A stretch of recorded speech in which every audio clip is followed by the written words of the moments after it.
క్రీస్తునందున్న ప్రియులకు ప్రేమతో వందనాలు తెలియజేయుచున్నాను. ఆగస్టు నెల 18వ తేదీ 2024. ఈరోజు దేవుడు మనకు చేస్తున్న వాగ్దానం ఏమిటనగా కీర్తనల గ్రంథము 32వ కీర్తన 10వ చరణం. యెహోవా యందు నమ్మిక ఉంచు వానికి కృప ఆవరించుచున్నది. ఆమేన్. నా ప్రియమైన సహోదరి సహోదరులారా, మనము జీవిస్తున్నటువంటి ప్రస్తుత దినాలు ఎంతో భయంకరమైనవి, దుర్దినాలు అని బైబిల్ గ్రంథం సెలవిస్తుంది. అపాయకరమైన దినాలలో మనం జీవిస్తున్నామని మనం ఎన్నడూ కూడా మరవకూడదు. ఎన్నో రకాల తెగుళ్ళు, భయంకరమైనటువంటి చీకటి శక్తుల ప్రభావాలు మన జీవితాన్ని, కుటుంబాన్ని, ఆత్మీయతను పాడు చేయటానికి పొంచి ఉన్నాయి. మరి ఇలాంటి భయంకరమైన దినాలలో మనము, మన కుటుంబము క్షేమంగా దేవుడు మనకు అనుగ్రహించిన ఆయుష్ కాలము తీరేంత వరకు సంతోషంగా ఈ లోకంలో బ్రతకాలి అంటే దేవుని యొక్క కృప మనకు చాలా అవసరం. దేవునికి మహిమ కలుగును గాక. అవును ప్రియులారా, దేవుని కృప మనల్ని రక్షిస్తుంది. దేవుని కృప మనల్ని స్వస్థపరుస్తుంది.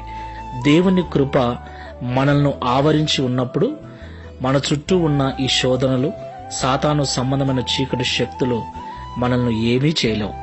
దేవునికి మహిమ కలుగును గాక. మరి అలాంటి దేవుని యొక్క కృప మన చుట్టూ ఆవరించి ఉండాలంటే మనం ఏం చేయాలి?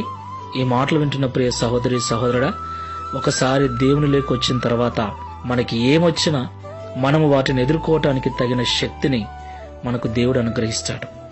ఆ దేవుడు అనుగ్రహిస్తాడన్న నమ్మకం నీకు నాకు ఉంటే మన చుట్టూ ఆయన కృపను వైఫై లాగా ఆవరింపచేస్తాడు. ప్రార్థన చేసుకున్నాం. సర్వాధికారి, సర్వశక్తిమంతుడా, మీకు స్తోత్రాలు చెల్లిస్తూ ఉన్నాం. యెహోవా యందు నమ్మిక ఉంచు వానికి కృప ఆవరించుచున్నదని నీ దాసుడైన దావీదు ద్వారా మాతో మాట్లాడినందుకు స్తోత్రాలు.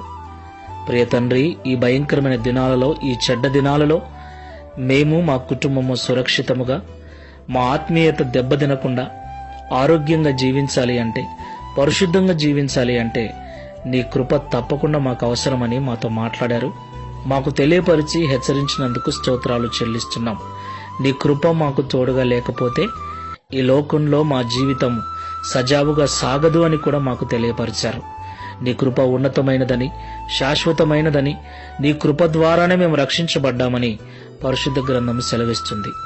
మరి అలాంటి నీ కృప మాకు తోడుగా ఉండాలంటే నీ యందు సంపూర్ణ నమ్మిక కలిగి ఉండాలని మాతో మాట్లాడి హెచ్చరించినందుకు స్తోత్రాలు. ఈ ప్రార్థనలో ఏకీభవిస్తున్న వారిలో నిన్ను నమ్ముకొని కూడా నీ సన్నిధికి వస్తూ నీ మాటలు వింటూ కూడా ప్రతి చిన్న సంఘటనకు, ప్రతి చిన్న సమస్యకు భయపడుతూ కృంగిపోతూ ఉన్నట్లయితే ఒకసారి జ్ఞాపకం చేసుకొని, నా దేవుడు నాకున్నాడు, ఆయన నా ప్రతి పరిస్థితి నుంచి విడిపిస్తాడు, ఆయన నన్ను రక్షిస్తాడన్న నమ్మకముతో, విశ్వాసముతో ఈ లోకంలో జీవించుటకు సహాయం చేయమని, తద్వారా ఈ దిన వాగ్దానమును మా అందరి జీవితంలో నెరవేర్చి మీ నామమును మహిమపరచుకొనమని యేసు నామములో ప్రార్థిస్తున్నాము తండ్రి. Amen. Praise the lord. God bless you.